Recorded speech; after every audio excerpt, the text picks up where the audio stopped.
21 শতকে 21 আইন। রাজস্থানের ঝালরের 15টি গ্রামে মেয়েদের জন্য নিষিদ্ধ হচ্ছে ক্যামেরাযুক্ত মোবাইল ফোন। ঘরের চার দেওয়ালের মধ্যে ফোন ব্যবহার করা যাবে, যদিও তা হতে হবে কিপ্যাড মোবাইল। বিয়ে, সামাজিক অনুষ্ঠান এবং প্রতিবেশীদের বাড়িতেও মেয়েরা ফোন নিয়ে যেতে পারবেন না। आगामी प्रजातंत्र दिवस থেকে ফতোয়া কার্যকর, জানিয়েছে এলাকার अध्यक्षता श्री सुजनाराम जी गजीपुरा वालों की अध्यक्षता में रखी गई, जिसमें निम्न बिंदुओं पर चर्चा हुई।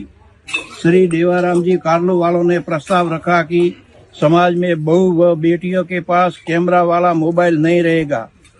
मोबाइल फोन बिना कैमरा वाला जिससे बातचीत हो सके वह रख सकती है, जिसे सर्वसहमति से प्रस्ताव पास किया गया।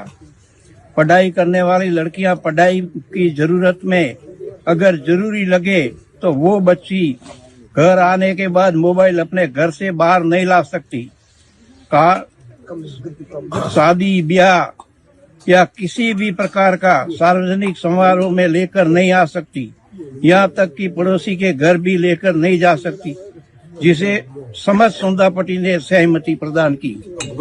রাজ্যের উত্তর থেকে দক্ষিণ দিকে দিকে গ্রেপ্তার বাংলাদেশি। বনগাঁ থেকে এক মহিলা সহ 4 বাংলাদেশিকে গ্রেপ্তার করলো পুলিশ। আর এদিকে জলপাইগুড়িতে পুলিশের জালে পড়ল 2 মহিলা বাংলাদেশি অনুপ্রবেশকারী। আর এরই মধ্যে আবার বেআইনিভাবে সীমান্ত পেরিয়ে ত্রিপুরা এসে ধরা পড়ল বাংলাদেশি হিন্দু যুবক। এ রাজ্যে এসআইআর পর্বের মধ্যেই ধরা পড়ছে ভারতে অনুপ্রবেশকারী বাংলাদেশিরা। এবার উত্তর 24 পরগনার বনগাঁ থেকে 4 বাংলাদেশিকে গ্রেফতার করল পুলিশ। এদের মধ্যে 3 জন যুবক বাংলাদেশের জিয়ানগরের খেজুরতলার বাসিন্দা, ধৃত মহিলা বাংলাদেশের গাইবান্ধার বাসিন্দা। তাদেরকে জিজ্ঞাসাবাদ করে পুলিশ জানতে পারে অবৈধভাবে পশ্চিমবঙ্গ সীমান্ত দিয়ে ভারতে ঢুকেছিল 3 যুবক। কাজ করত ভিন রাজ্যে। চোরাপথে বাংলাদেশ যাওয়ার জন্য বনগাঁ রেলবাজার এলাকায় এসেছিল তারা। অন্যদিকে বনগাঁ থানার পাটশিমুলিয়া এলাকা থেকে গ্রেফতার করা হয় বাংলাদেশি মহিলাকে। কিভাবে আসলেন তার মাধ্যমে কার সাথে কত টাকা লেগেছে? এই বেকার হ্যাঁ 20,000 টাকা। উত্তরবঙ্গের জলপাইগুড়িতেও 2 মহিলা বাংলাদেশি অনুপ্রবেশকারীকে গ্রেফতার করল পুলিশ। কখন আসছেন? কালকে রাত 2টায়। আর এইখানে কখন আসলেন? এখানে এসে পৌঁছাইছি 2টায়। রাত 2টায়? তার মানে আজকে সারাদিন এখানেই ছিলেন? শুধুমাত্র এ রাজ্যেই নয়, বাংলাদেশ সীমান্ত লাগোয়া ত্রিপুরাতেও গ্রেফতার করা হয়েছে অনুপ্রবেশকারী বাংলাদেশিকে। ধৃতের নাম পঞ্চচন্দ্র দাস, বাংলাদেশের ব্রাহ্মণবাড়িয়া নাসেরনগর থানা এলাকার বাসিন্দা। গত 2 মাস ধরে আগরতলার সেলুনে কাজ করছিল এই অনুপ্রবেশকারী বাংলাদেশি। বাংলাদেশে অশান্তির আবহে ত্রিপুরার খোয়াই দিয়ে অবৈধভাবে ভারতে ঢোকেন বছর 35-এর এই যুবক। কারণ বাংলাদেশের পরিস্থিতি খুব খারাপ, ঘরে বাড়ি ভেঙে লাগছে, এর জন্য আমি ইন্ডিয়া চলে আসছি। আমি নিজে সেট হলে তারপরে ফ্যামিলি নিয়ে আসবো, থাকলে ইন্ডিয়াতে থাকবো, বাংলাদেশে যাবো না। একদিকে অনুপ্রবেশকারী ইস্যুতে রোদ চড়ছে বাগবিতণ্ডার পারদ, অন্যদিকে দিকে দিকে গ্রেফতার হচ্ছে বাংলাদেশি অনুপ্রবেশকারীরা। সমীরণ পাল, রাজা চট্টোপাধ্যায়, প্রসেনজিৎ সাহা, এবিপি আনন্দ। সোমবার ঘোষণা, মঙ্গলবার বাতিল। বালিগঞ্জের প্রার্থী হিসাবে নিশা চট্টোপাধ্যায়ের নাম বাতিল করলেন হুমায়ুন কবির। প্রার্থী হওয়ার পর ভাইরাল হতে থাকে নিশার বিভিন্ন ছবি ও ভিডিও, আর এরপরই তাকে সরিয়ে দেওয়ার সিদ্ধান্ত নিলেন হুমায়ুন কবির। অন্যদিকে মানহানির মামলার হুঁশিয়ারি দিলেন নিশা।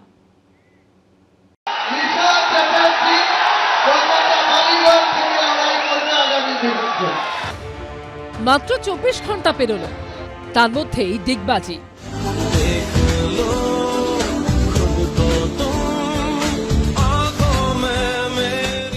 সোমবার নতুন দল গঠন করে সেই মঞ্চ থেকেই বালিগঞ্জের প্রার্থীর নাম ঘোষণা করেছিলেন তৃণমূলের সাসপেন্ডেড নেতা হুমায়ুন কবির। মঙ্গলবারই সেই প্রার্থীর নাম বাতিল করলেন ভরতপুরের বিধায়ক।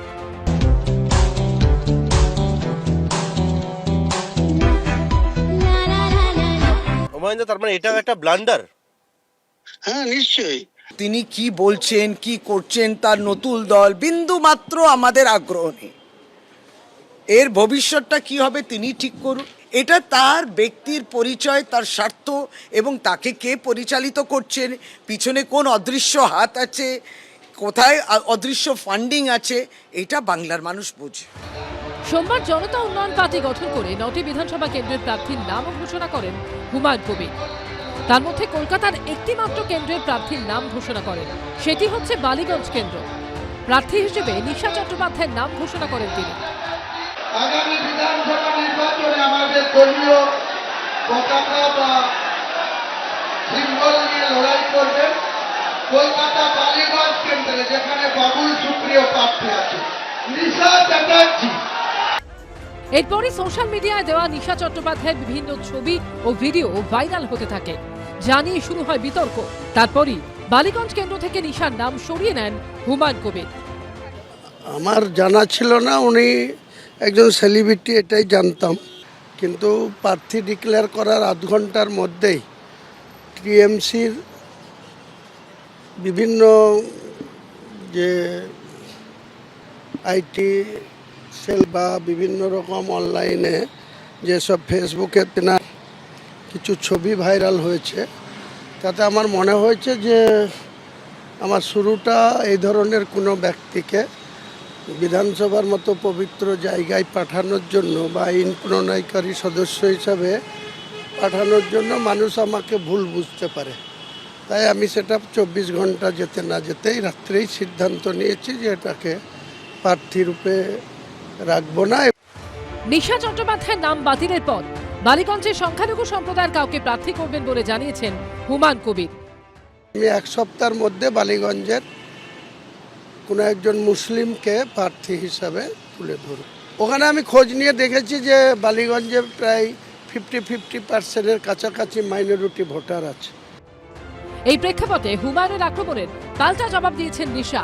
একটা বাঙালি মেয়ের ওপর দিয়ে তোমরা এখন একটা মুসলিম সমাজ চালিয়ে দিচ্ছে আমাকে, মানে আমাকে এমন করলো যে আমি আপও হলো আমি ডাউনও হলাম। এটার মানেটা কি আমি তো এটাই জানতে চাই। আমি চাচার কাছে এটাই জানতে চাইবো আমার ভুলটা কি ছিল। আমার যদি এটাই ভুল ছিল তাহলে তো আপনার দেখে শুনে আপনার তো এত মানে সংগঠন আছে, এত মানুষ আছে, তো নিশ্চয়ই আমার নাম যখন নিয়েছেন আপনি তো কিছু দেখে তো নিয়েছিলেন। সেই দেখাটার পর সেই দেখা কোথায় গেল? তার জন্য আমি মানহানি মামলা করব। আর আমি যা ট্রোল হচ্ছি, আমি যা সাফার হচ্ছি, তার জন্য যদি আমার কিছু করে ফেলি বা কিছু যদি আমার মা বাবা বা ফ্যামিলির কিছু হয়ে যায়, তাহলে সেটা দায়ী কে নেবে? প্রার্থী চলে গেল, প্রার্থী বদল, এখন বলছেন নাকি ওকে কে নিয়ে এসেছিল। মানে কি এটা? এটা সিরিয়াস রাজনীতির জায়গা। কোনো ব্যক্তি একটা দল করতে চলেছে, আমার কাছে অমুককে নিয়ে এসেছিল, আমি ক্যান্ডিডেট করে ফেলেছিলাম। আর কি হচ্ছে? এটা একটা পলিটিক্যাল কমেডিতে পরিণত হয়েছে গোটা জিনিসটা। প্রস্তাবিত বাবরি মসজিদের শিলান্যাসের দিন সৌদি আরব থেকে ধর্মগুরু আসার কথা থাকলেও সেরকম কেউ আসেননি। এমনকি হুমায়ুন কবিরের নিরাপত্তারক্ষীদের হায়দ্রাবাদ থেকে আসার কথা থাকলেও পাঠানো হয়েছিল স্থানীয় নিরাপত্তারক্ষী। এবার নতুন দলের যাত্রার শুরুতে প্রার্থী নিয়েও ধাক্কা খেলেন ভরতপুরের বিধায়ক। পার্থপ্রতিম ঘোষ, ময়ূর ঠাকুর চক্রবর্তী ও দীপক ঘোষের রিপোর্ট, এবিপি আনন্দ। এবিপি আনন্দ, এগিয়ে থাকে, এগিয়ে রাখে।